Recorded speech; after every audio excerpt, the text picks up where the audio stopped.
Hélène Darroze tatouée par Louise Bourra, Top Chef, promesse tenue, elle dévoile son tatou symbolique. Actuellement, M6 met en boîte l'édition 2023 de Top Chef.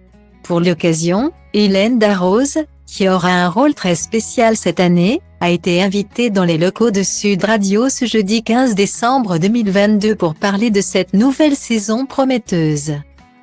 Elle a également révélé si elle avait bel et bien tenu la promesse qu'elle avait faite à Louise Bourra en cas de victoire.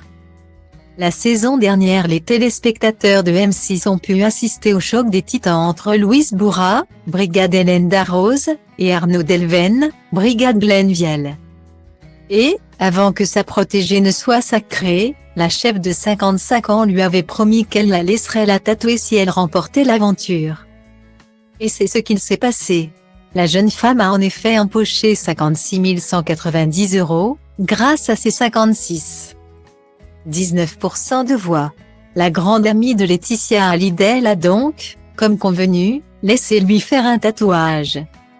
Style diva place Holdé à 1 et à 1, 8 300 px, minimum et 250 px, at media screen end, minimum 8 990 px, div.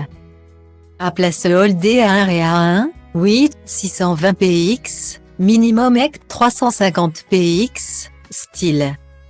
Louise est très tatouée et elle tatouait elle-même. Elle a tatoué tous les candidats de la saison 13 de Top Chef. A tout d'abord confié Hélène Darroze lors de son passage chez Sud Radio. Puis, elle a expliqué pour quelles raisons elle avait cédé sans hésiter: « J'avais déjà fait la promesse. Parce que quand on a eu 3 étoiles aux Grenotes, mes collaborateurs se sont fait tatouer et j'avais dit que j'allais le faire. Mais je ne l'ai jamais fait. Et là, Louise m'a relancé du coup, j'avais 2 promesses à tenir et je les ai tenues. » Guillemets. Hélène Darroze n'a pas tardé à dévoiler sa nouvelle œuvre corporelle à la caméra. Un tatouage simple qui représente les lettres HCQ, son initiale avec celle de ses filles adoptives Charlotte et Kitty. Nées en 2007 et 2010, avec une étoile.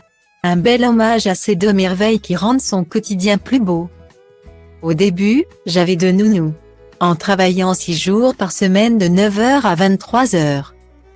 Je n'avais pas le choix.